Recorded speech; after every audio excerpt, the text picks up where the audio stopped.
vote to have their electric utility company privatized and their water and sewage system privatized and sold to U.S. corporations or other multinational corporations. So there was that whole mushrooming thing, and it's so typical of the way the IMF and the World Bank work, that you put a country in debt, it's such a big debt it can't pay it, and then you offer to refinance that debt and pay even more interest.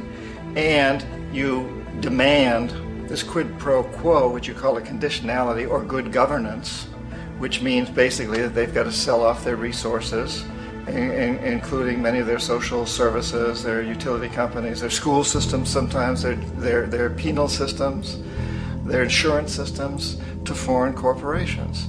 So it's a double, triple, quadruple whammy. The precedent for economic hitmen really began back in the early 50s when democratically elected Mossadegh was elected in Iran. He was considered to be the hope for democracy in the Middle East and around the world. He was Time Magazine's Man of the Year. But one of the things that he'd run on and began to implement was the idea that foreign oil companies needed to pay the Iranian people a lot more for the oil that they were taking out of Iran. The Iranian people should benefit from their own oil. Strange policy. We didn't like that, of course. But we were afraid to do what we normally were doing, which was to send in the military. Instead, we sent in one CIA agent, Kermit Roosevelt, Teddy Roosevelt's relative. And Kermit went in with a few $1 million and was very, very effective and efficient. And in a short amount of time, he managed to get Mossadegh overthrown and brought in the Shah of Iran to replace him, who always was favorable to oil. And it was extremely effective. Mobs overflow Tehran.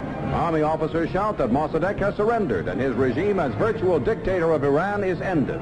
Pictures of the Shah are paraded through the streets as sentiment reverses. The Shah is welcomed home. So back here in the United States, in Washington, people looked around and said, wow, that was easy and cheap.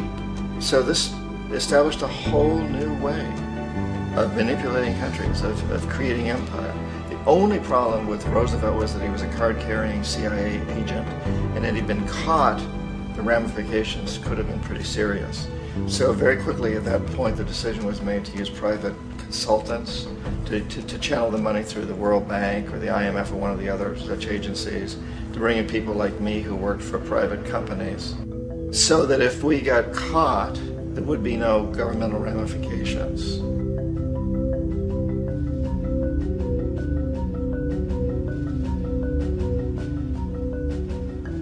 When Arbenz became president of Guatemala, the country was very much under the thumbs of United Fruit Company, the big international corporations. And Arbenz ran on this ticket that said, you know, we want to get the land back to the people.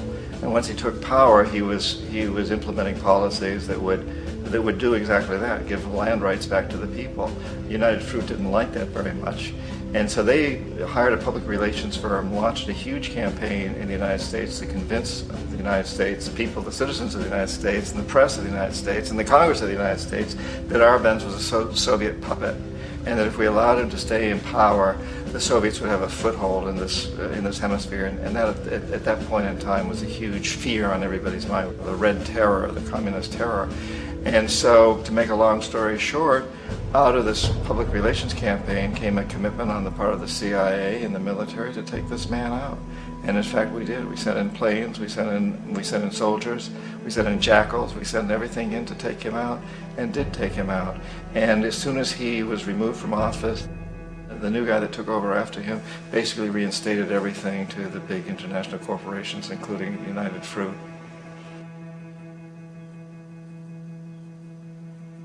Ecuador for many, many years had been ruled by pro-U.S. dictators, often relatively brutal.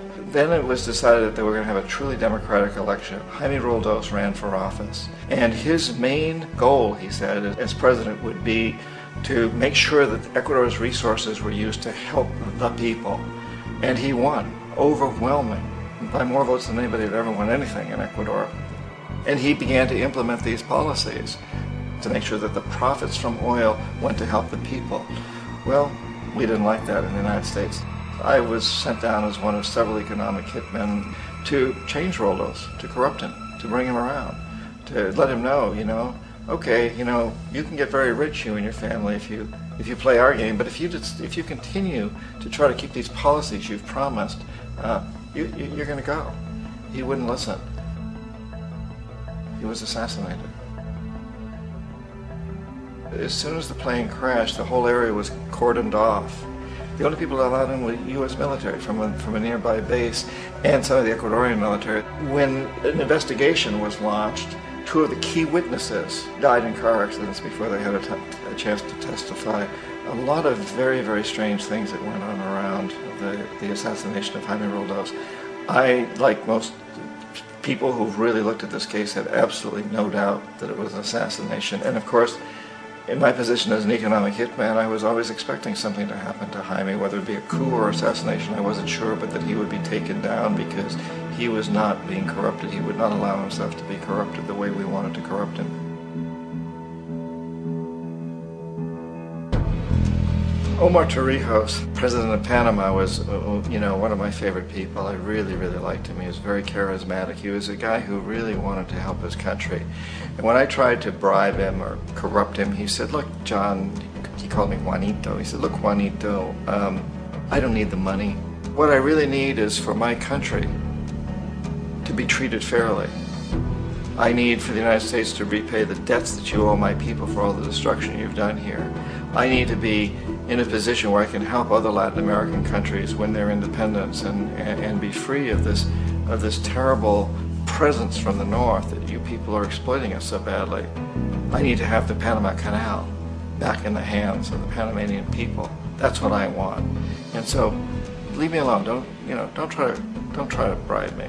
It was 1981, and in May, Jaime Roldos was assassinated. And Omar was very aware of this. Torrijos got his family together and he said, I'm probably next, but it's okay because I've done what I came here to do. I've renegotiated the canal. The canal will now be in our hands. He just finished negotiating the treaty with Jimmy Carter. In June of that same year, just a couple of months later, he also went down in an airplane crash, which there's no question was executed by CIA-sponsored jackals. Tremendous amount of evidence that one of Torrijos' security guards handed him at the last moment as he was getting on the plane a tape recorder, a small tape recorder that contained a bomb.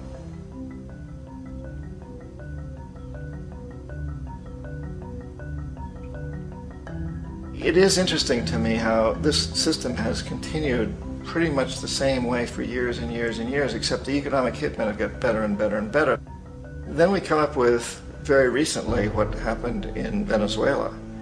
In 1998, Hugo Chavez gets elected president, following a long line of presidents who had been very corrupt and basically destroyed the economy of the country. And Chavez was elected amidst all that. Chavez stood up to the United States, and he's done it primarily demanding that Venezuelan oil be used to help the Venezuelan people. Well, we didn't like that in the United States. So in 2002, a coup was staged, which there's no question in my mind and most other people's minds that the CIA was behind that coup.